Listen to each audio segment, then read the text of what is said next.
नमस्कार दोस्तों, मेरा नाम प्रखर श्रीवास्तव है। मैं आप सभी लोगों का स्वागत करता हूं आपके अपने चैनल गुरु घंटाल में।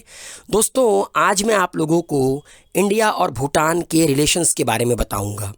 हमारा भूटान एक पड़ोसी मुल्क है और इंडिया के साथ इसके रिश्ते हमेशा से अच्छे रहे हैं।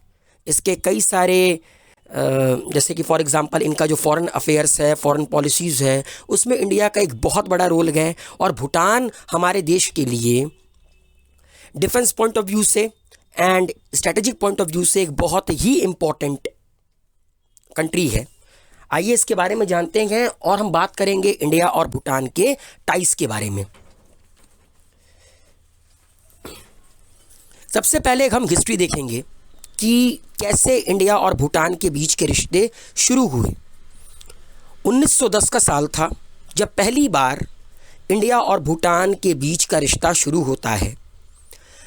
उस वक्त अंग्रेज़ों की हुकूमत थी हिंदुस्तान में और भूटान ब्रिटिश इंडिया का एक प्रोटेक्टोरेट था और इन्होंने अलाउ किया था अंग्रेज़ों को कि इनके फॉरेन अफेयर्स में और डिफेंस में अंग्रेज़ इनको गाइड करें। मतलब भूटान के फॉरेन अफेयर्स और भूटान के डिफेंस में अंग्रेज़ उन्हें गाइड करते थे उस वक्त जब अंग्रेज़ हिंदुस्तान में हुकूमत करते थे।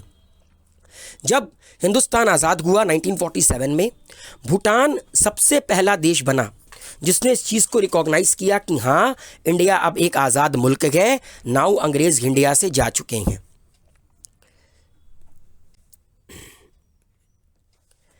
और उसके बाद ये रिश्ता और गहरा होता गया और स्ट्रॉन्गर होता गया, क्योंकि हम दोनों के जो रिश्ते ख़राब हैं वो एक ही मुल्क के साथ हैं, वो चाइना के साथ।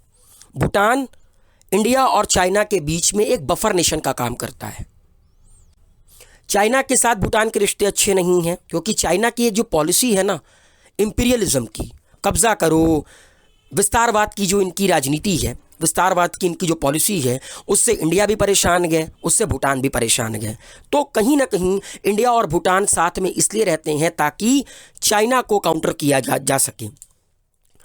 इंडिया और भूटान के बीच करीब करीब 699 किलोमीटर का बॉर्डर शेयर होता है और हम दोनों मुल्कों के बीच में ना, जैसे इंडिया और भूटान, इन दोनों के बीच में एक बहुत ही डीप रिलीजियो कल्चरल लिंक भी है।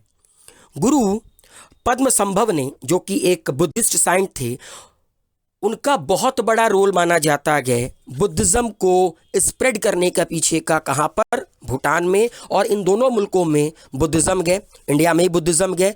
अगर देखा जाए तो बुद्धिज़्म का जन्म ही इंडिया में हुआ।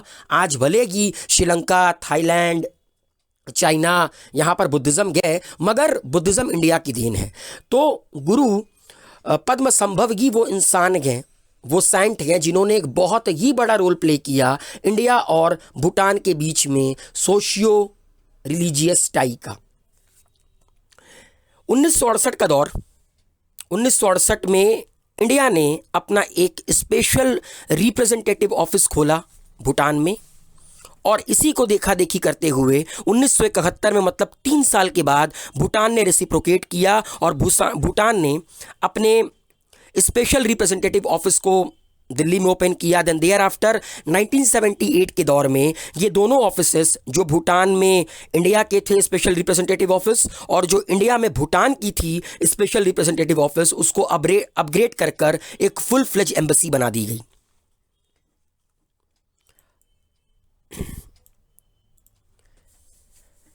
इंडिया और भूटान ने 1949 में, हमारी आज़ादी के 2 साल बाद, एक treaty of peace and friendship को साइन किया और इसके आर्टिकल 2 में ये साफ साफ लिखा गया, अगर आप इसका आर्टिकल 2 पढ़ेंगे तो आर्टिकल 2 में ये साफ साफ लिखा गया है, इंडिया भूटान को गाइड करती है, गाइड कर सकती है और करती भी है उनके फॉरेन पॉलिसी में। मगर 2007 में इस ट्रीटी में कई सारे बदलाव आए। नई ट्रीटी ये कहती है कि Bhutan can import arms as long as Indian interest are not harmed, कि भूटान इंडिया से हथियार खरीद सकता है तब तक जब तक इंडिया का इंटरेस्ट इससे हार्म नहीं हो रहा है, जब तक इंडिया को इससे कोई दिक्कत नहीं है।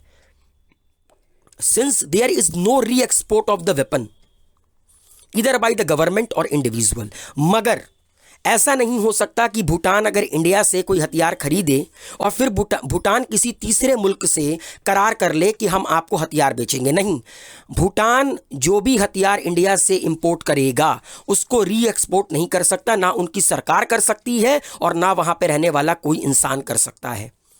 आर्टिकल 6 और आर्टिकल 7 कहता है the issue of national treatment and equal privileges for citizens on each other soil, कि भूटान के लोग इंडिया में और इंडिया के लोग भूटान में, इन दोनों लोगों को इक्वल प्रिविलेज दी जाएगी हिंदुस्तान में और भूटान में। ऐसा नहीं है कि अगर कोई भूटानी इंडिया में आकर रहता है या कोई इंडियन भूटान में जाकर रहता है तो उसके लिए कुछ अलग तरह का प्रिविलेज होगा, ऐसा कुछ नहीं है। इक्वल ट्रीटमेंट दी जाएगी, इक्वल प्रिविलेज दी जाएगी एक दूसरे के नेशन में भूटान और इंडिया के लोगों को।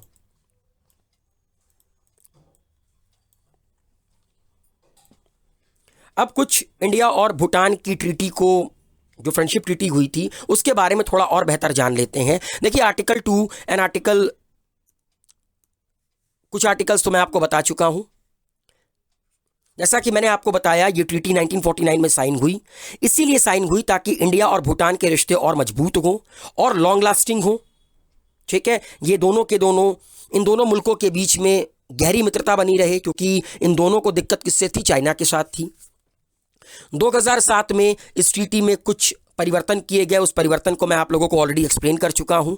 और इस ट्रीटी को अपग्रेड करने के पीछे का एक कारण और था कि कोऑपरेशन सही है, नेशनल इश्यूज सही हैं, मगर इकोनॉमिक और कल्चरल फील्ड में भी इन दोनों के बीच की जो टाइज गए, इन दोनों के बीच का जो रिश्ता गए वो और बेहतर हो, क्योंकि समय परिवर्तन मांगता है। और यही परिवर्तन इंडिया और भूटान ने अपनी treaty of peace and friendship में किया। अब मैं आपको बताता हूं कि भूटान का सिग्निफिकेंस इंडिया के लिए क्या है।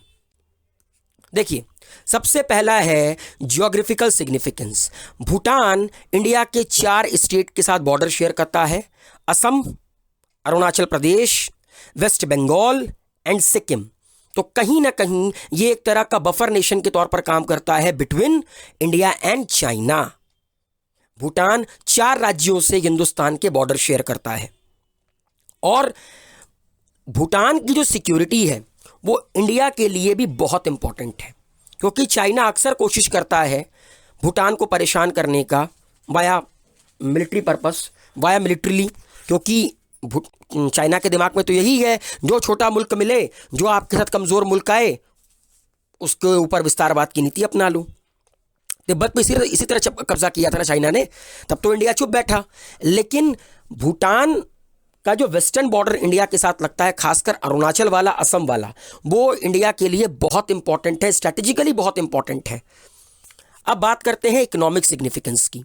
देखिए, इंडियन कमोडिटीज और घूमने फिरने के लिए इंडियन के लिए भूटान एक बहुत ही अच्छी जगह मानी जाती है। इंडिया के कई सारे लोग हर साल भूटान जाते हैं घूमने के लिए, बिजनेस करने के लिए। और भूटान से इंडिया को एक फ़ायदा होता है कि भूटान हाइड्रो पावर में काफ़ी रिच कंट्री है और इंडिया को इससे काफ़ी फ़ायदा मिलता है। अब अगर हम पॉलिटिकल सिग्निफिकेंस की बात करें तो जैसा कि मैंने आपको बताया कि भूटान इंडिया और चाइना के बीच में एक बफर नेशन है, तो कहीं ना कहीं चाहे वो इंडिया हो, भूटान हो, नेपाल हो, बांग्लादेश हो, यहाँ की सरकारें पॉलिटिकली स्टेबल होना बहुत ज़रूरी है इंडिया के पॉइंट ऑफ व्यू से। क्योंकि अक्सर क्या होता है कि इन मुल्कों में भी एंटी इंडियन एक्टिविटीज़ स्टार्ट हो जाती है, anti Indian militant groups start हो जाते हैं। तो कहीं ना कहीं सिक्योरिटी पॉइंट ऑफ व्यू से, पॉलिटिकल पॉइंट ऑफ व्यू से भी भूटान इंडिया के लिए एक बहुत ही इंपॉर्टेंट मुल्क है। ये स्क्रीन पर आप लोगों को नज़र आ रहा होगा, ये अगर आप लोग यहाँ पर गौर करेंगे तो ये तो हमारे देश का नक्शा आ गया। ये रहा भूटान। भूटान बॉर्डर शेयर करता है असम से, अरुणाचल से, बंगाल से, और ये इधर छोटा सा एक स्टेट गया जिसको हम लोग कहते हैं सिक्किम। तो आप देख रहे हैं चारों तरफ से भूटान इंडिया से घिरा पड़ा है और एक तरफ उसके चाइना है। अब बात करते हैं एरिया ऑफ कोऑपरेशन, कहां पर इंडिया और चाइना आपस में कोऑपरेट करते हैं। सबसे पहले बात करते हैं ट्रेड की। The trade between two countries is govern by the India Bhutan trade and transit agreement 1972। 1972 में इंडिया और भूटान के बीच में एक trade and transit agreement sign हुआ। ठीक है, उसी एग्रीमेंट के अकॉर्डिंग ट्रेड को गवर्न किया जाता है बिटवीन इंडिया एंड भूटान, और इसको रिन्यू किया गया 2016 में। Trade and transit agreement 1972 between India and Bhutan was last renewed in November 2016. The agreement establishes a free trade regime between the two countries. इस एग्रीमेंट के तहत इंडिया और भूटान के बीच में फ्री ट्रेड का रिजीम है। इंडिया के लोग भूटान में जाकर फ्री ट्रेड कर सकते हैं, भूटान के लोग इंडिया में आकर फ्री ट्रेड कर सकते हैं, and also provide for duty free transit of Bhutanese export to third countries. और भूटान तीसरे मुल्क को बिना किसी ड्यूटी के अपना सामान भेज सकता है, बिना किसी इंपोर्ट ड्यूटी के अपना सामान भेज सकता है। India is Bhutan largest trading partner. India Bhutan का लार्जेस्ट ट्रेडिंग पार्टनर है, और इन दोनों कंट्रीज के बीच में जनवरी से जून 2018 के बीच में करीब 4,318.59 करोड़ का ट्रेड हुआ था। मेजर चीज जो कि इंडिया बेचता है भूटान को, उसमें आपके मिनरल प्रोडक्ट्स हैं, मशीनरीज हैं, mechanical appliances, electrical equipments etcetera. वहीं इंपोर्ट इंडिया क्या करता है भूटान से? इलेक्ट्रिसिटी, बिकॉज मैंने जैसा बताया हाइड्रो पावर बहुत ही ज़्यादा वहाँ पे रिच है, पोर्टलैंड सीमेंट एंड फेरोसिलिकन। तो ये इंडिया और भूटान के बीच में ट्रेड का रिश्ता है। अगला हम लोग बात करेंगे वाटर रिसोर्सेस। देखिए, जैसा कि मैंने आप लोगों को बार बार बताया है कि इंडिया भूटान से इलेक्ट्रिसिटी खरीदती है, बिकॉज भूटान एक बहुत ही इंपॉर्टेंट मुल्क है हाइड्रो पावर प्रोजेक्ट के लिहाज से। ठीक है, और इसमें भी एक शर्त है, this is not only provides Bhutanese with electricity for domestic use but also revenue from surplus electricity exported to India. Bhutan India की मदद से hydro electric power plant generate करता है, वहां के लोगों को बिजली मिलती है, और फिर अगर कुछ सरप्लस बिजली उत्पन्न होती है तो वो इंडिया को मिलती है, और इंडिया इसके लिए पैसे देता है। भूटान इससे रेवेन्यू कमाता है इंडिया से।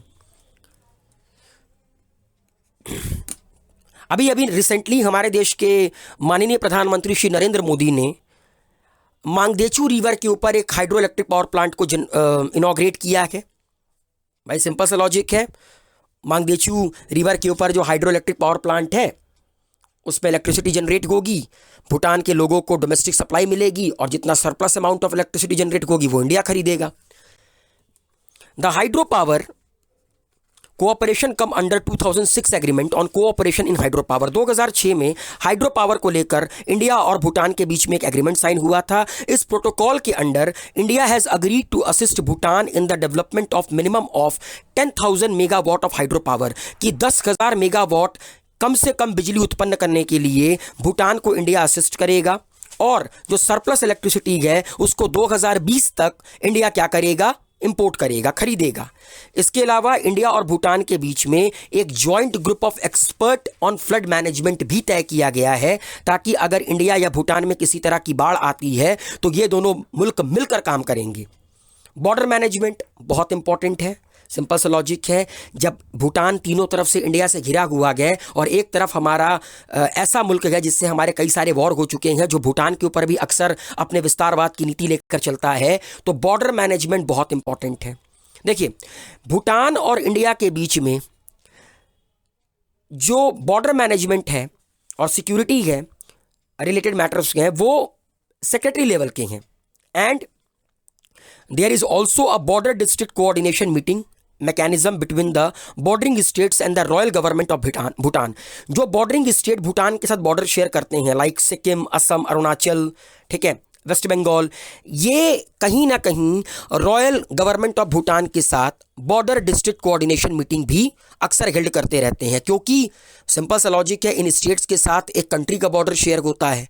अक्सर अगर कोई दिक्कत परेशानी आ गई तो उसके बाद रॉयल गवर्नमेंट ऑफ भूटान के साथ इनके बीच में BDCM की मीटिंग होती रहती है, ताकि कोऑर्डिनेशन कर बात कर चीज़ों को सॉल्व किया जा सके अगर कोई दिक्कत परेशानी बॉर्डर पर आती है तो। Educational and cultural cooperation. आपने देखा होगा बहुत सारे भूटान के लोग बुद्धिज़्म से रिलेटेड पढ़ाई करने या किसी भी चीज़ की पढ़ाई करने हिंदुस्तान आते हैं।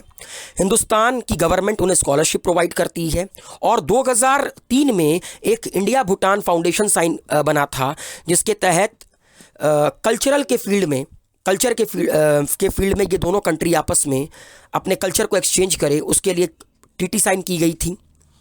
इंडियन कम्युनिटी करीब करीब 60,000 इंडियन भूटान में रहते हैं, जो कि हाइड्रो इलेक्ट्रिक पावर कंस्ट्रक्शन और रोड इंडस्ट्री के लिए काम करते हैं, इंडियन गवर्नमेंट के लिए काम करते हैं, क्योंकि इंडिया की गवर्नमेंट ही वहाँ पे सड़कें बनाती है, हाइड्रो इलेक्ट्रिक पावर प्लांट बनाती है, तो भाई वहाँ पे रहेंगे तभी ना काम करेंगे। तो करीब करीब 60,000 इंडियन वहाँ पे रहते हैं और इसके अलावा 8,000 से 10,000 डेली वर्कर भूटान से हिंदुस्तान आते हैं और हिंदुस्तान से भूटान जाते हैं।